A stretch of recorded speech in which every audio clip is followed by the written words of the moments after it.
ഒരു ദിവസം അവിചാരിതമായി പാകിസ്ഥാൻ യുഎസ് പ്രസിഡന്റ് ഡൊണാൾഡ് ട്രംപിനെ നോബൽ സമ്മാനത്തിന് ശുപാർശ ചെയ്യുന്നു. അടുത്ത ദിവസം തന്നെ അമേരിക്കയുടെ ഇറാൻ ആക്രമണത്തെ അപലപിക്കുകയും ചെയ്യുന്നു. ജിയോ പൊളിറ്റിക്സിൽ ഇങ്ങനത്തെ നിലപാട് അല്ലെങ്കിൽ വ്യക്തമായ നിലപാടില്ലായ്മ പലപ്പോഴും പല രാജ്യങ്ങളും സ്വീകരിക്കാറുണ്ട്. സ്വന്തം രാജ്യ താൽപ്പര്യങ്ങൾ സംരക്ഷിക്കുന്നതിനു വേണ്ടിയാണ് ഇതൊക്കെയെങ്കിൽ കുറെയൊക്കെ നല്ലത് തന്നെ. അതല്ലാതെ വ്യക്തിഗത ആനുകൂല്യങ്ങൾക്ക് വേണ്ടിയാകുന്നത് പ്രശ്നങ്ങൾ കൂടുതൽ സങ്കീർണമാക്കാം. ഒരു രാജ്യവും മറ്റൊരു രാജ്യത്തിന് നിരുപാധികമായ പിന്തുണ കൊടുക്കാറില്ല.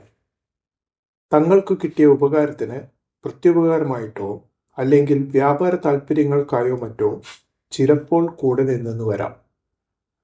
സാധാരണയായി ആക്രമണത്തെ അപലപിക്കുകയോ അല്ലെങ്കിൽ ഒരു അന്താരാഷ്ട്ര വേദിയിൽ വരുന്ന പ്രമേയത്തെ പിന്തുണയ്ക്കുകയോ ഒക്കെ ചെയ്യുന്നിടത്ത് അത് അവസാനിക്കും. ഇന്ത്യയുടെ സുരക്ഷ നമ്മുടെ തന്നെ ഉത്തരവാദിത്തമാണ്. നമ്മെ സഹായിക്കാൻ പല രാജ്യങ്ങളും ഉണ്ടായെന്ന് വരാം. ഉപദ്രവിക്കാനും ചിലരൊക്കെ ഉണ്ടാവാം.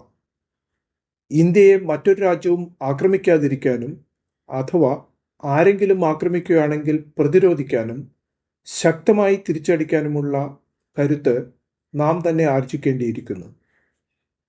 അതിനുവേണ്ടി പ്രവർത്തിക്കേണ്ടതും ഉചിതമായ തീരുമാനമെടുക്കേണ്ടതും സ്വന്തം ഭരണകൂടത്തിനൊപ്പം ഓരോ പൗരന്റെയും കൂടി കടമയും ഉത്തരവാദിത്വവുമാണ്.